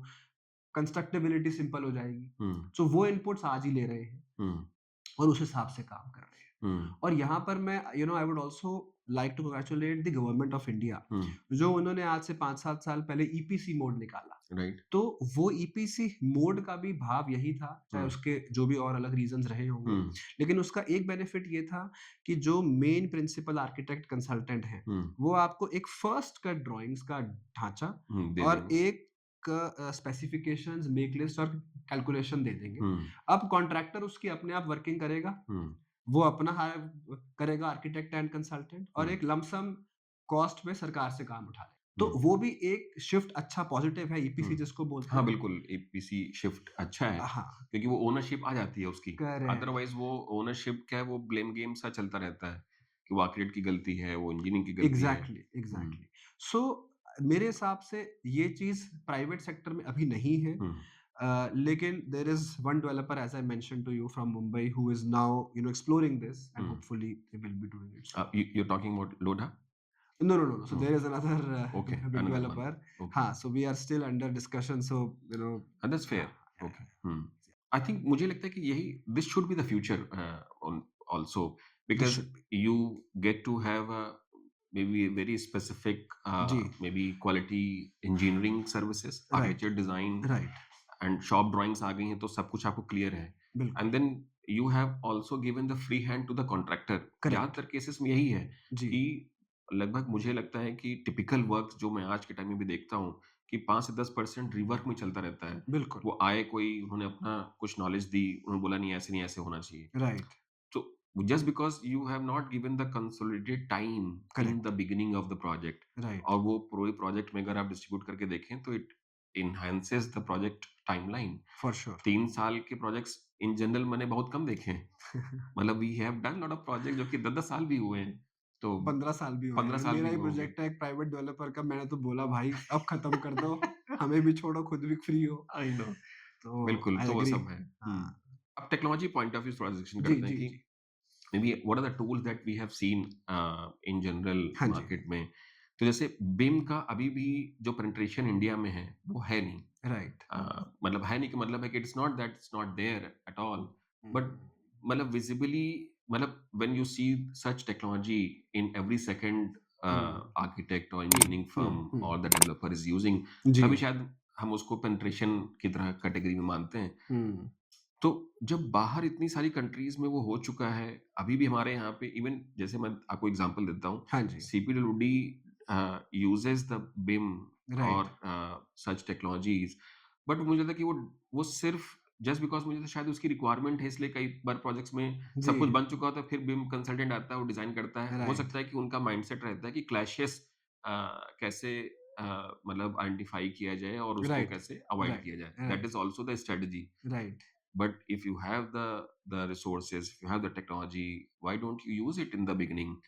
तो बिम के बारे में आपका क्या कहना है कि मतलब how the India will shift in terms of adopting this technology? Well अगर आप मुझसे एक ब्लंट आंसर पूछेंगे तो मुझे तो नहीं लगता इंडिया के अंदर हुँ, बिम कामयाब होगा। हुँ, अ, और मैं इसको एक नेगेटिव थॉट प्रोसेस से नहीं बोलना हुँ, चाहता। हुँ, BIM is a very good tool, hmm, but ऐसे होता है ना कि there are two good people hmm, but they may not be compatible with each other. Right, so मुझे ऐसा लगता है कि बिम जो है वो यूज़ वहाँ होता है जहाँ पर डिसीजन मेकिंग स्ट्रॉन्ग हो और फर्म हो। हुँ, हुँ। और हमारे देश में खासकर ये चीज़ अगर हम देखेंगे हुँ, फ्रॉम मी, मैं हुँ। अपनी बात भी हाँ, करूँ अगर, बिल्कुल। तो डिसीजन मेकिंग हम लोगों की, मेरी, इंडियंस की, इट इज़ फ्लिकरी, हुँ, कि हम आज कुछ सोचेंगे और 4 दिन के बाद शायद हम उसका विपरीत सोचें। हुँ, तो ऐसा ही बहुत बारी अगर हम देखते हैं कि जितने चेंजेज़ हमारे प्लान्स में होता है, हुँ। गुड फॉर कंस्ट्रक्शन ड्राइंग्स हो जाने के बाद भी जो चेंजेज़ होते चेंजेज़ हैं, होते हैं, हाँ। तो उसमें क्या हो जाता है कि बिम टूल जो हुँ, है, हुँ, बिम का जैसे हम जब बात करते हैं, रेविट एक हुँ, सॉफ्टवेयर की या बात करते हैं हुँ, जो सबसे कॉमन यूज़ होता कॉमन है। यूज़ टूल है, तो हाँ। रेविट का फुल फॉर्म ही होता था रिविजन इट, हुँ। कि आप जितनी बार रिविजन करना चाहें उतनी बारी आप करें। बट उसके साथ-साथ हमें यहाँ पे समय भी चाहिए होता है। हुँ, और अगर आप देखेंगे जो एक कल्चर है, जो हमारे देश का एक कल्चर है और जो कि बहुत ही हानिकारक है हमारे देश के लिए, और इसके ऊपर एक काफ़ी अच्छा एक आर्टिकल भी पीछे आया था कि we live in a culture of urgency, हुँ, कि there is always an urgency, hmm, there is always a yesterday basis, हुँ, कि भई हमें तो येस्टरडे करना था, हाँ। लेकिन हमको बताया ही 4 दिन के बाद गया। सो ये जो है, ये जैसे मैंने आपको इनिशियली माइंडसेट कहा, तो हुँ, ये एक चीज़ है कि देखिए, कोई चीज़ चाहिए अगर 2 महीने के बाद, हुँ, और हम, या तो कोई 2 महीने तक सो रहा है, हुँ, या वो उसका नेचर ऐसा है कि नहीं जी मेरे को अभी करके दे दो, हुँ, और वो उसमें फिर जल्दी-जल्दी में चीज़ें गलत हो। तो क्या हो जाता है कि जब मैं बिम पे, रेविट पे आता हूँ, उसमें लगता है टाइम, हुँ, बिकॉज़ उसमें आप एक 3D एनवायरनमेंट में काम कर रहे हैं। जहाँ पे ऑटोकैड पे मुझे सिर्फ़ अगर एक दीवार बनानी है, तो मुझे एक लकीर खींचनी है।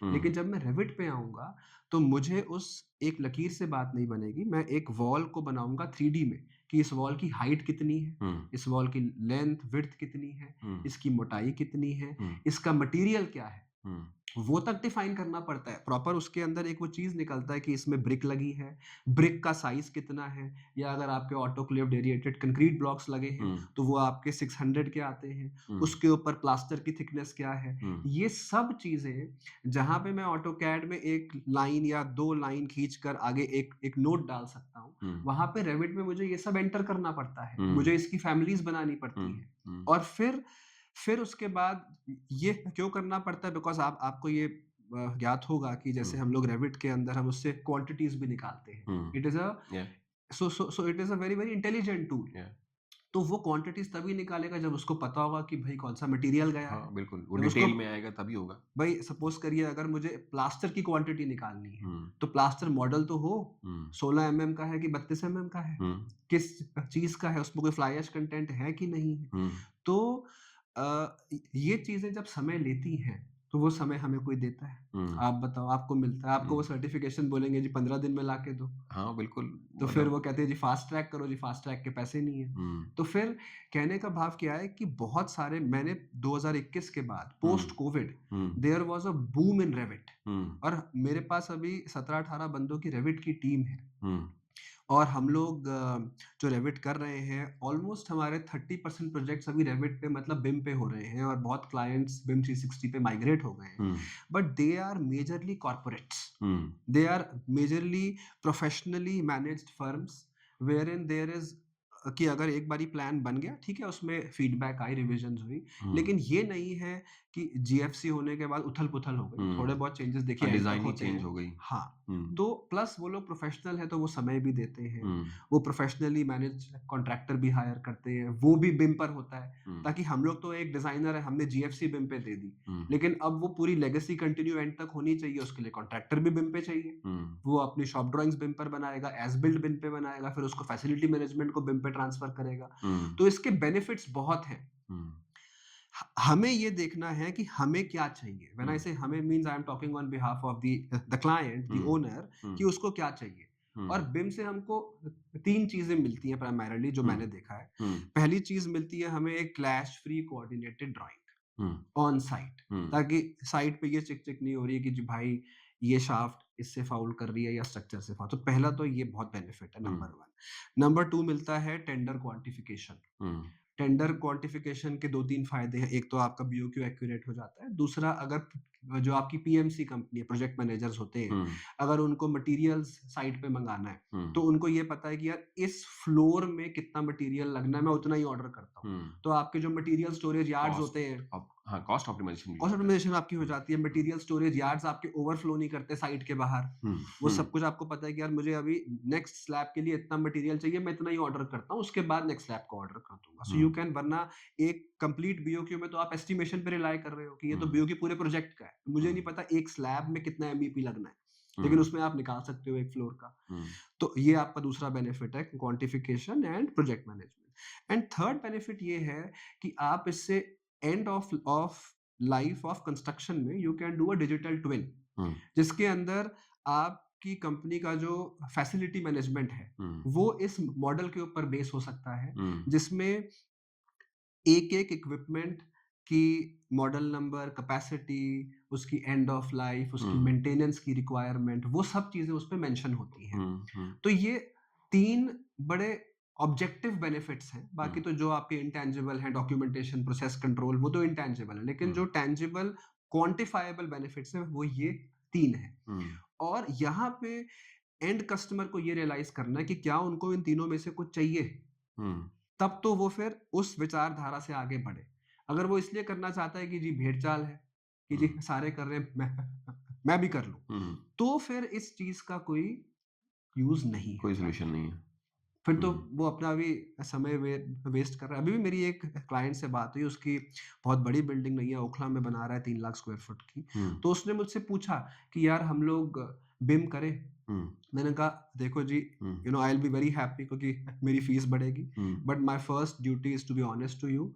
आपको इस बिल्डिंग के लिए बिम नहीं चाहिए मेरे हिसाब से, हुँ, और आप इसको ऑटोकैड पे बना सकते हुँ, हो। And she appreciated the hmm, fact, and we are not doing BIM. क्योंकि साइज़ छोटा है। साइज़ भी छोटा है, plus it is a simpler building. हुँ, उसके अंदर मतलब बिम से कोई ख़ास वैल्यू ऐड उनको मिलेगा नहीं। हुँ, हाँ, अगर उनको बिम करना है, तो हुँ, वो उसमें ऐसे कर सकते हैं कि जब बिल्डिंग खड़ी हो जाए, हुँ, लास्ट में आकर एक किसी एजेंसी से बिम का मॉडल पूरा करा लें, हुँ, और उसको फिर फैसिलिटी मैनेजमेंट को वो हैंड ओवर कर दें। हुँ, But BIM as a design process for BOQ and for streamlining, मेरे हिसाब से it will add more hassles. Plus उसमें क्या हो जाता है कि they are a new developer, हुँ, उनके लिए they have to hire a BIM manager. हुँ, बिम की ड्राइंग्स जो हैं, फॉर एग्जांपल ऑटोकैड सबके पास होता है, हुँ, उसके बहुत सारे अल्टरनेट टूल्स भी हैं, हुँ, ZW CAD and all of हाँ, दैट। बिम हर बारी खुलता भी नहीं है, हुँ, तो वो बहुत बारी ना क्लाइंट्स के लिए हो जाता है एक ब्लाइंड ऑब्लिगेशन। ब्लाइंड हो जाता है कि वो ना, हाँ, मेरे इतने क्लाइंट्स हैं जो बिम पे काम करते हैं, कभी कभी उनका फोन आ जाता है कि यार आपने काम क्या किया हमें पता ही नहीं। मैंने कहा हुँ, सर हमने तो जीएफसीज दे दी। हुँ, वो कहते हैं यार अब ये सारा बिम पर है, और हमारे पास रेविट है नहीं, बिम है नहीं, हुँ, तो हमें पता ही नहीं हो क्या रहा है। तो मैंने कहा हुँ, सर कोई बात नहीं, मैं आपको बिम से ऑटोकैड निकाल के मेल करता हूँ, हुँ, ऑटोकैड की drawings. Hmm, hmm, So BIM also becomes like a deterrent. So you need an infrastructure hmm, at the client level where hmm, there is a BIM manager, there is a BIM coordinator, hmm, there is a BIM 360 handler. हुँ, तो वो सब setup एक एक new costly developer के affair है। लिए हुँ, मैं तो recommend very honestly हुँ, नहीं करूँगा। हुँ, Let them start constructing a building, experiment how this line is, hmm, and then gradually they can always add on. Very nice and जो ये 30% ऑफ योर सेगमेंट यू जी, mentioned जी।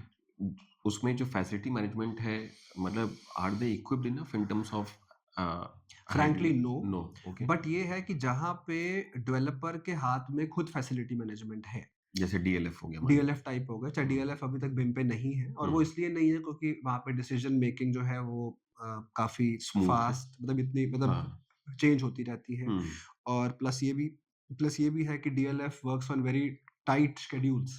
हुँ, तो जो लोग tight schedule में काम करते हैं, वो लोग बिम यूज़ नहीं करते हैं। ऑलरेडी काफ़ी मतलब मैच्योर्ड सिस्टम है उनके यहाँ पे मैच्योर सिस्टम है, हाँ, बिल्कुल है, क्योंकि वो इतने सालों से देखिए काम कर रहे हैं हाँ, बना रहे हैं, इतनी प्रीमियम बिल्डिंग्स बना रहे हैं। हुँ, और अगर आप आई मीन वो देखेंगे तो इंडिया में तो बिम अभी पिछले 5 टू 6 इयर्स में ही देयर इज़ अ बूम। थोड़ा-सा हाँ, बट उससे पहले प्रोग्रेस सब हुई है। ऑटोकैड पे ही होता था। हुँ, वो बिल्डिंग्स भी बनी है, वो बिल्डिंग्स भी चल रही है। हुँ, हुँ, हुँ, करेक्ट वो तो है। एक और पॉइंट दैट जी, यू जी, हैव प्लीज़। रेज़्ड जैसे आपने बताया ना कि ह्यूमन माइंडसेट है और अर्जेंसी बहुत एक यस, मेबी इंग्रेडिएंट कंपोनेंट है यस, माइंड यस, बिहेवियर का। यस। तो मतलब व्हाट डू यू थिंक क्यों है ऐसा? मतलब in general, because we are not talking about the people who have a rat race in terms correct, of maybe earning the livelihood. No, we are talking about the people who have enough exposure. Right, uh, उनको ये सब चीज़ें भी समझ में आनी चाहिए। They have well travelled world में, उन्होंने बहुत सारी चीज़ें देखी हैं। बिल्कुल देखी है जी। तो उनको और ये चीज़ जो हम लोग बैठ के बात कर रहे हैं कि वहाँ पे ऐसा होता है, वहाँ पे ऐसा होता है, आपने भी किया है, तो उनको ही पता है।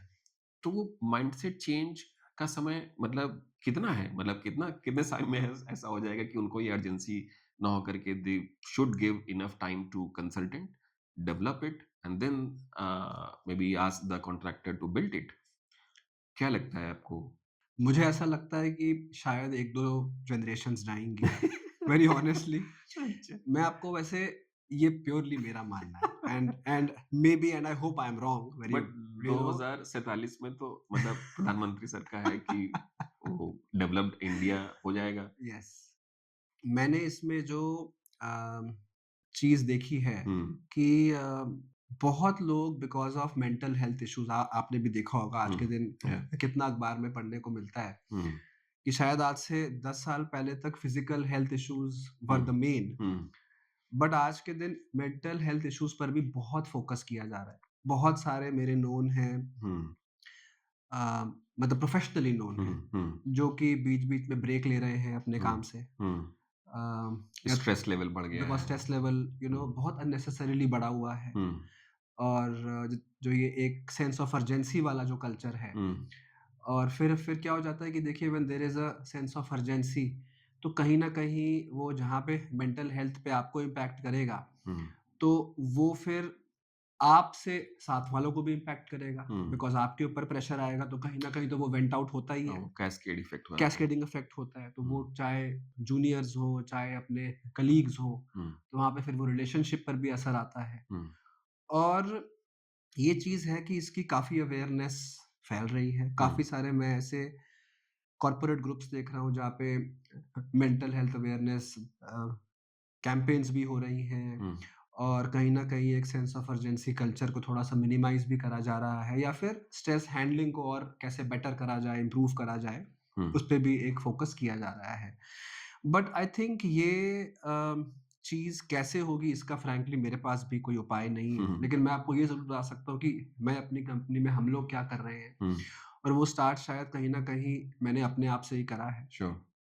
कि बहुत बारी ऐसा हो जाता है कि क्लाइंट्स मेरे को बोलते हैं कि आप ये काम अभी करके दे दो, कल ही चाहिए। कल ही चाहिए। हुँ, तो ये है कि मैं वहाँ पर एक चीज़ तो मैंने जो अपने ऊपर एक फ़ोकस करा है कि I will not lose cool there. Hmm, I have definitely tried to focus on that, hmm, and I have also जैसे बहुत बारी हम आत्ममंथन करते हैं, तो ये चीज़ मैंने बोला है कि यार एक पोलाइट प्रयास ज़रूर उनके साथ करा जाए कि हुँ, सर हमको ये जेन्युइन समय इतना चाहिए। हुँ, और मैं आपको एक छोटा-सा उदाहरण दूँगा, कल ही का है हुँ, कि हम लोग एक प्रोजेक्ट के फायर सबमिशन और स्टैट्यूटरी सबमिशन की ड्राइंगों में बिज़ी थे 1 महीना, और हुँ, बहुत प्रेशर था क्लाइंट की तरफ से और बहुत ही हैपहैज़र्ड था। हुँ, और पैरेलली जैसे आप देखते हैं हमारे प्रोफ़ेशन में एक वो डिटेल डिज़ाइन स्टेज होती है, डीडी स्टेज होती है। या, तो डीडी स्टेज की कोई महीना पहले की कोई ड्राइंग थी, तो उस पे रिमाइंडर आ गया। हुँ, तो एक तीसरा-चौथा रिमाइंडर 2-2 दिन के गैप पे भेज दिया।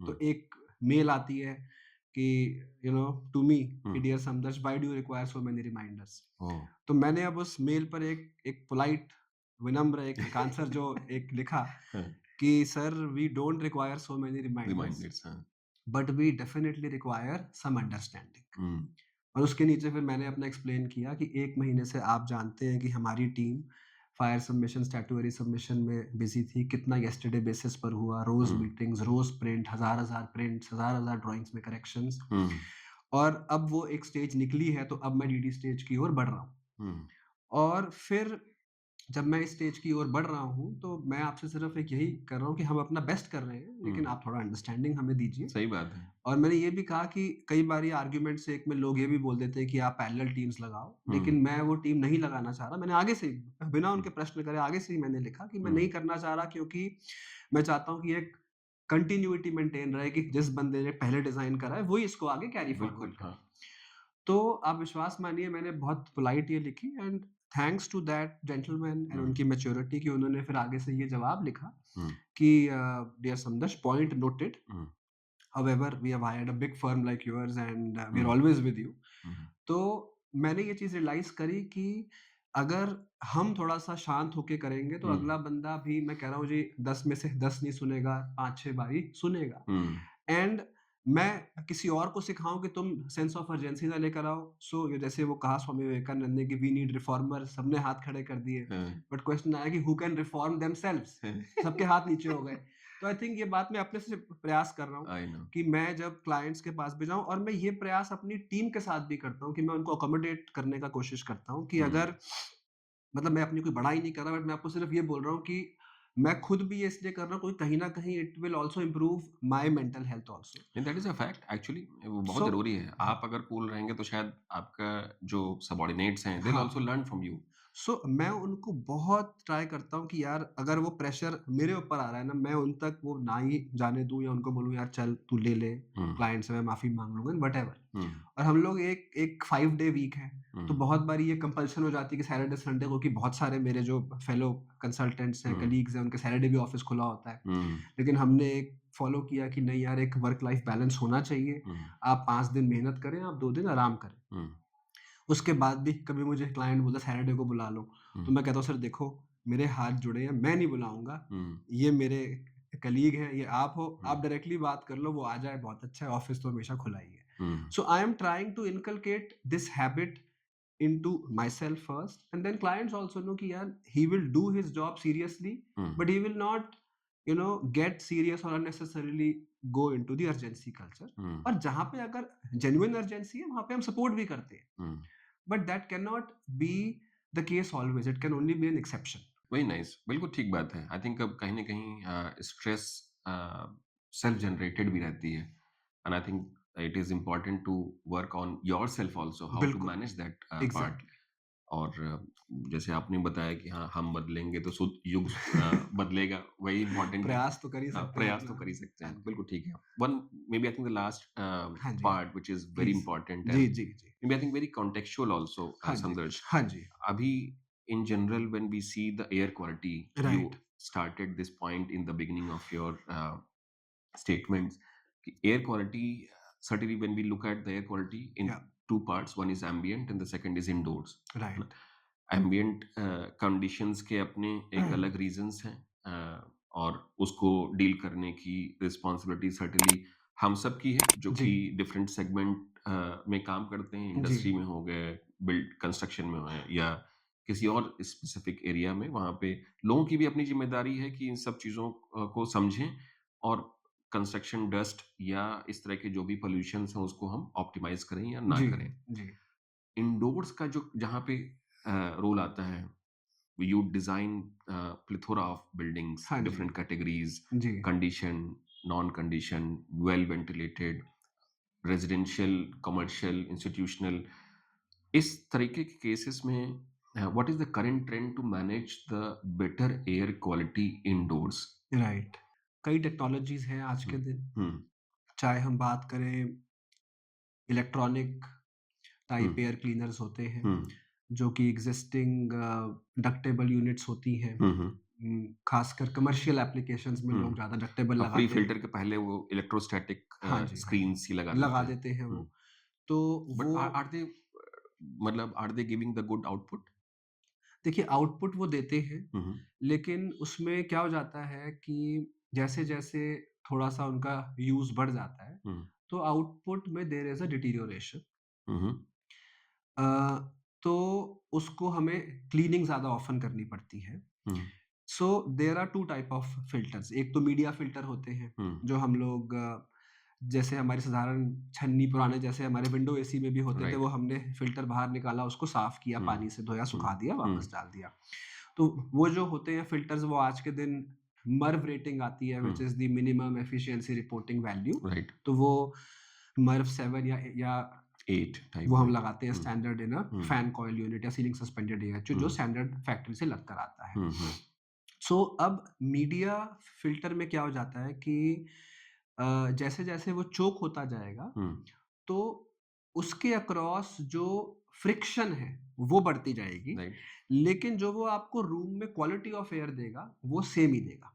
हुँ, तो अगर आपने सपोज करिए 2 फ़िल्टर लगा दिए, Merv 8 hmm, and Merv 14, right. तो अब धीरे-धीरे हवा आ रही है, वो हवा में प्रदूषण है तो वो उसके अंदर फ़िल्टर में ट्रैप हो रहा है। हुँ, धीरे-धीरे फ़िल्टर चोक होए जा रहा चोक है, होते जाते हैं। यानी कि उसके अक्रॉस फ्रिक्शन बढ़ रही है। हुँ, यानी कि जो फ़ैन लगा है उसको ज़्यादा मेहनत करनी पड़ रही है उस डर्टी फ़िल्टर के अक्रॉस हवा को हाँ, निकालने में, मतलब इक्विवेलेंट सीएफएम लाने के लिए के लिए ज़्यादा मेहनत ज़्यादा करनी मेहनत पड़ करनी रही है पड़ रही है। हाँ। कि वो जब क्लीन था टू 50% डर्टी टू 100% डर्टी। हुँ, तो उस केस में क्या हो रहा है कि फ्रिक्शन बढ़ रही है, मेहनत बढ़ रही है, हुँ, लेकिन एयर क्वालिटी रूम के अंदर आपको बराबर 15, 20, 25 की मिल रही है। हुँ, अब मैंने मर्व 14 की जगह लगा दिया इलेक्ट्रॉनिक फ़िल्टर। हुँ, अब इलेक्ट्रॉनिक फ़िल्टर क्या करता है कि वो फ्रिक्शन नहीं बढ़ाता। हुँ, वो जैसे-जैसे 50% डर्टी हुआ, हुँ, पंखे पे ज़ोर नहीं बढ़ा, हुँ, लेकिन जो रूम की एयर क्वालिटी है वो 25 की 50 हो गई। हुँ, अब वही इलेक्ट्रॉनिक फ़िल्टर 75% डर्टी हो गया। हुँ, तो फिर क्या हुआ, फ़ैन के ऊपर फ्रिक्शन नहीं बढ़ी, हुँ, लेकिन रूम की एयर क्वालिटी 50 की 75 हो गई। हाँ, तो वो फ्रिक्शन ना बढ़ाकर हुँ, रूम की थोड़ी-सी जो क्वालिटी ऑफ क्वालिटी एयर है, है, वहाँ पे डिटेरियोरेट डिटोरिएट हो कर जाती देती है। है। हुँ, तो वो हमको उससे मालूम पड़ जाता है कि अब ये इलेक्ट्रॉनिक एयर फ़िल्टर सफाई माँग रहा सफाई है, माँग रहा है। इसको निकालो, पानी से धो, क्लीन करो, सुखाओ और वापस लगाओ। हुँ, तो ये इन दोनों में अंतर है हुँ, कि मीडिया फ़िल्टर चोक होता जाएगा, फ्रिक्शन बढ़ाएगा, बट हुँ, एयर क्वालिटी को खराब नहीं होने हुँ। देगा। I think it's important point क्योंकि इसीलिए हम लोग भी जब इलेक्ट्रॉनिक फ़िल्टर के लिए रिकमेंड करते हैं, वी आल्सो मेंशन कि आप अंदर की एक्यूआई मॉनिटरिंग भी बताओ। हाँ, वो ज़रूरी है बहुत, सो दैट बहुत, बहुत पीपल ज़रूरी है। Can recognise. Absolutely.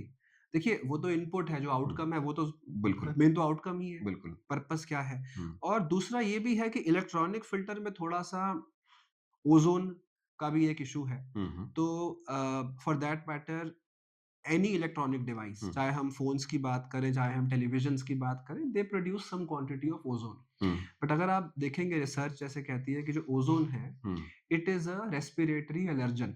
Right. So it can even cause asthma, etc. You hmm, know, and when an electricity is passing through electronic filter, hmm, it breaks down the oxygen, hmm, which is O2, या to O3, O3 which is ozone. So hmm, 3O2 becomes 2O3. Hmm, Now, when that ozone comes into the room, hmm, that ozone is a respiratory allergen. Hmm, So US EPA हुँ, का हम सबने नाम सुना है, which hmm, is the US Environmental Protection production Agency, agency. हुँ, उसने ना ozone के प्रिस्क्राइब पार्ट पर बिलियन में वैल्यूज़ दी हुई हैं। हुँ, हुँ, अगर हम बाहर भी जाएँगे, नेचुरल एटमॉस्फेयर के अंदर भी ओज़ोन होती है, हुँ, और जब यूवी रेज़ ऊपर ओज़ोन लेयर पे आती हैं, तो वो एक नेचुरल प्रोसेस होता है, oxygen to ozone, ozone to oxygen, तो वो एक रेगुलर चल रहा है। हुँ, लेकिन जब हम ये आर्टिफ़िशियल इलेक्ट्रॉनिक हमने जैसे लगाया, आयोनाइज़ हुआ, तो उसके अंदर भी थोड़ी-थोड़ी ओज़ोन प्रोड्यूस होती है। चाहे आज के दिन ऐसे इलेक्ट्रॉनिक फ़िल्टर्स आ गए हैं व्हिच आर ज़ीरो ओज़ोन, या ozone basically under US EPA. हुँ, तो ये बहुत ज़रूरी है कि जो एंड यूज़र है, he takes a informed decision, he और she, hmm, that these are certified, you have a third party test certificate कि इसमें ओज़ोन प्रोड्यूस नहीं हो रही है या हुँ, कम हो रही है। हुँ, तो ये ध्यान रखना है, हुँ, बाकी ये सिस्टम यूज़ होता है और कर भी रहे हैं। हुँ, और इसके अलावा जब हम बात करते हैं रेज़िडेंशियल की, हुँ, जहाँ पे ऐसे डक्टेबल यूनिट्स तो नहीं है, बट वहाँ पे हाई वॉल है हुँ, या वहाँ पे कैसेट यूनिट्स है। हुँ, तो आज के दिन काफ़ी कंपनीज़ आ गई हैं जो हाई वॉल के ऊपर एक एक शीट रख देती हैं, which is a static sheet. हुँ, तो आपने कभी जैसे देखा होगा कि अगर हम एक स्केल को रब करें और फिर उसको अपने स्किन पे लगाएँ, तो स्किन के बाल खड़े हो जाते हैं, या हुँ, हुँ, so it is basically static charge. या सो व्हाट हैपेंस इज़ कि जब हवा में ये पार्टिकुलेट मैटर होता है, and there are certain materials, हुँ, जैसे उसमें पॉलीप्रोपिलीन है या कुछ 1-2 और मटेरियल्स हैं, तो हुँ, उस शीट का वो फ़िल्टर बनता है। हुँ, उस पे जब ये पॉल्यूटेड एयर आती है, हुँ, और जब वो पार्टिकुलेट मैटर उस फैब्रिक पे रब करता है, हुँ, तो वो एक स्टैटिक चार्ज जनरेट होता है जिसमें पॉज़िटिव नेगेटिव आयन्स होते हैं, और वो आयन्स को पकड़ लेते हैं, हुँ, पार्टिकुलेट मैटर हुँ, को। तो वो आपने कहीं देखा होगा, बहुत सारे एडवर्टाइज़मेंट्स में भी है कि वो एक उस फ़िल्टर को हाई वॉल के ऊपर रख देते हैं। हुँ, हुँ, हुँ, सो ऐसी भी टेक्नोलॉजीज़ आज के दिन आ गई हैं। हुँ, इसको शीट को रखने के लिए कोई इलेक्ट्रिकल पावर नहीं चाहिए। It is a self generating static charge hmm, which traps the particulate matter. हुँ। तो ये भी टेक्नोलॉजीज हैं। हम्म, और बाकी जो वो फ्लोर स्टैंडिंग वाले हैं, वो definitely gives you one of the best outcome, because उसके अंदर there is a HEPA filtration. हम्म, और हेपा है जो कि हम लोग ऑपरेशन थिएटर्स में यूज करते हैं, which is up to 99.97% hmm, removal.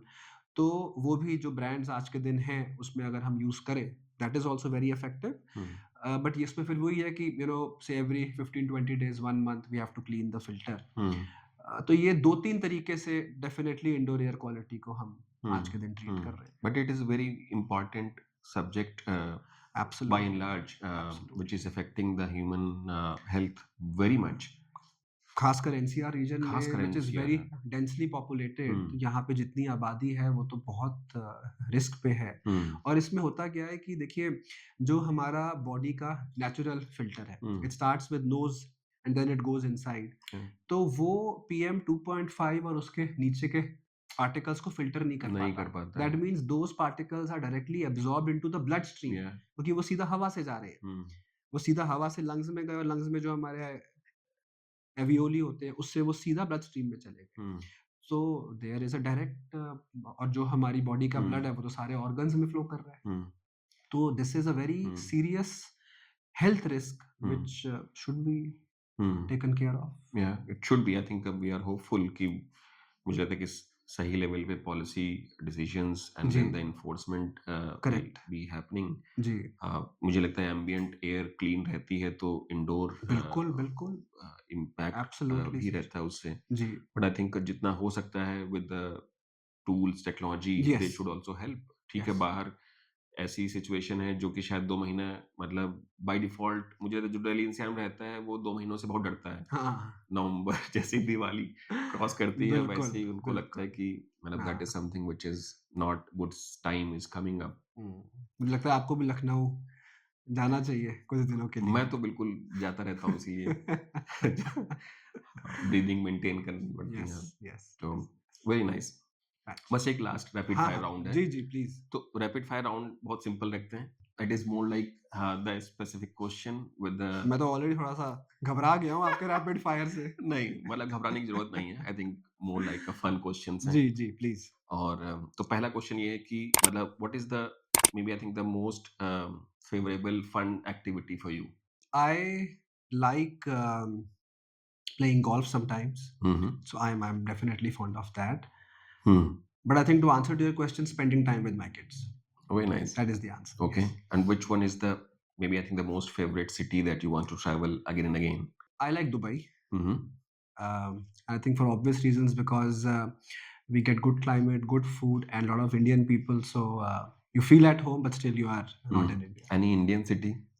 Indian city, I would say Pune, Mm-hmm. because it's a nice city, clean air, Mm-hmm. good weather, Mm-hmm. and away from the hustle bustle of Mm-hmm. metros. Okay. Any specific sustainable habit that you have adopted lately? I have started driving an EV car, Very nice. and I have stopped using Fossil plastic fuel. bottles for. Plastic bottle for So like I carry my own bottle even for meetings, like a big bottle thermos, and I don't open plastic. I will rather be thirsty, but I will not open a plastic bottle. Very nice. Any maybe favorite architect that you want to work with quite often? I think a lot of favorites, Uh, and I think everybody is doing a great job. So uh, none specifically. I think yeah, they're yeah. all great. Okay. Any international example? We have worked with the likes of Foster's and Nick and Seki also. I think maybe Zaha Hadid Mm-hmm. from Egypt, Mhm. though she's She is no more. Yeah. correct. But as an architectural firm, Yeah. they are doing some very exceptional work. Mm-hmm. So maybe if given a chance, we'll be happy to work with them. Mm-hmm. Mm-hmm. Okay.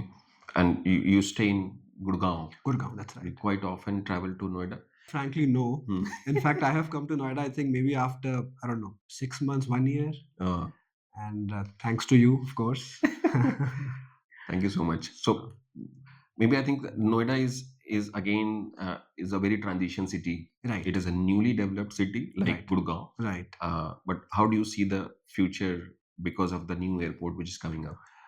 I think the future is very bright. And, from a connectivity standpoint, travel, roads, infrastructure, I think Noida is way beyond any of the cities in the NCR region. And I think with the Jewar Airport now coming and the logistics hub, we have the F1 opposite that. A lot of universities are also coming up. A few American schools are also coming up. I think this will be exceptional. Mhm. Yeah, I mean, a lot of will also depend upon the local administration to ensure that these amenities are definitely carried forward. Mhm. But as far as the planning is concerned, I think it's fantastic. Perfect. Thank you so much, Samdarsh. I think it's a great conversation. I really feel that it's a very free flow conversation. And thanks to your maybe immense wisdom, knowledge, and experience, and you have done a good justice to the demand of our maybe audience.